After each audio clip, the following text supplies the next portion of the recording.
She's a Mona Lisa. Everyone's lining up to see her.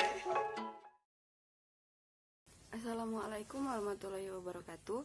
Perkenalkan, nama saya Alifa Indah Rahayula Hilote dengan nomor induk mahasiswa 1811027. Kali ini saya akan menjelaskan perbedaan antara gugatan dan permohonan.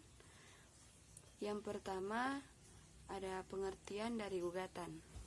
Gugatan merupakan suatu surat tuntutan hak dalam permasalahan perdata yang di dalamnya mengandung suatu sengketa dan merupakan landasan dasar pemeriksaan perkara yang diajukan kepada Ketua Pengadilan Negeri, di mana salah satu pihak sebagai penggugat untuk menggugat pihak lainnya sebagai tergugat.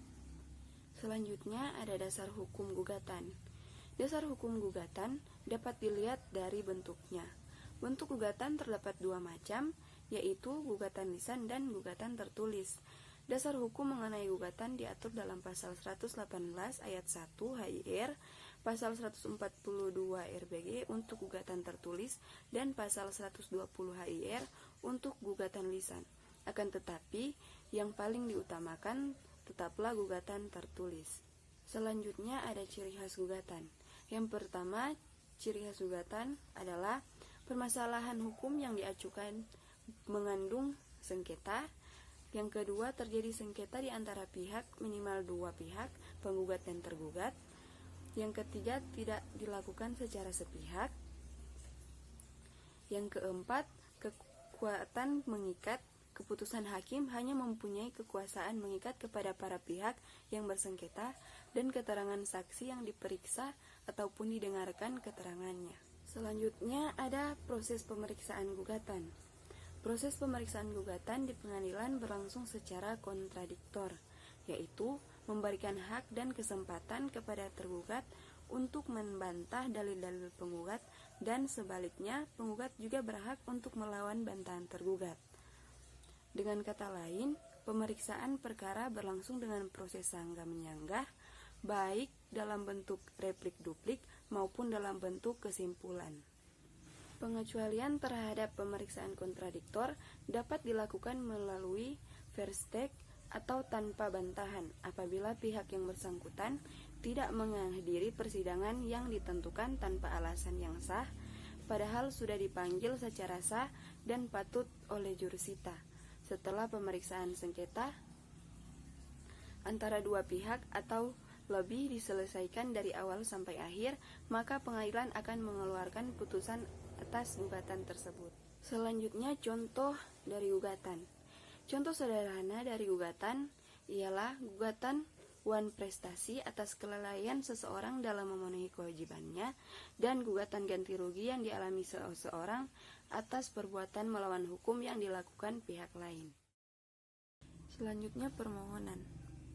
Pengertian permohonan menurut Yaya Harahap, permohonan sebagai suatu surat permohonan permasalahan perdata yang ditandatangani oleh pemohon atau kuasanya kepada Ketua Pengadilan Negeri yang di dalamnya berisi tuntutan hak oleh suatu pihak yang berkepentingan terhadap suatu hal yang tidak mengandung unsur sengketa, sehingga badan peradilan yang mengadili dapat dianggap suatu proses peradilan yang bukan sebenarnya.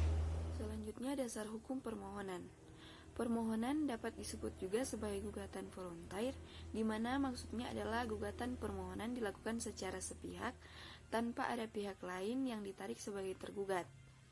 Landasan hukum permohonan merujuk pada ketentuan pasal 2 ayat 1 Undang-Undang Nomor 14 Tahun 1970 tentang ketentuan-ketentuan pokok kekuasaan kehakiman.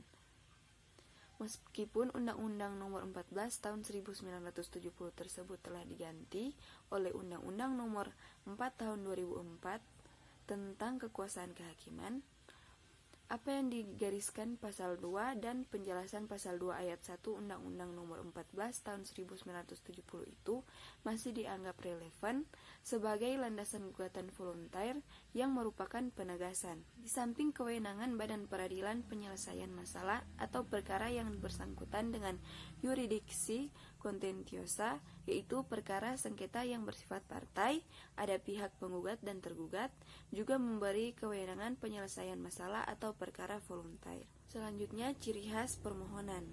Ciri khas permohonan adalah yang pertama, masalah yang diajukan bersifat sepihak saja. Yang kedua, permasalahan yang dimohon penyesuaian kepada pengadilan negeri pada prinsipnya tanpa sengketa dan tanpa pihak lain. Yang ketiga, tidak ada orang lain ataupun pihak ketiga yang ditarik sebagai lawan tetapi bersifat mutlak satu pihak. Dan yang keempat, keputusan hakim mengikat terhadap semua orang. Selanjutnya, proses pemeriksaan permohonan. Proses pemeriksaan permohonan di pengadilan dilakukan secara ekspat yang bersifat sederhana, yaitu hanya mendengarkan keterangan pemohon, memeriksa bukti surat atau saksi yang diajukan pemohon, dan tidak ada tahap replik duplik dan kesimpulan. Setelah permohonan diperiksa, maka pengadilan akan mengeluarkan penetapan atau ketetapan. Bentuk ini membedakan penyelesaian yang dijatuhkan pengadilan dalam gugatan kontentiosa dengan bentuk putusan berupa vonis. Terakhir, contoh permohonan. Contoh sederhana dari permohonan adalah permohonan pengakuan anak kepada pengadilan dan permohonan penetapan ahli waris. Nah, itulah tadi penjelasan tentang perbedaan gugatan dan permohonan. Sekian dari saya. Assalamualaikum warahmatullahi wabarakatuh.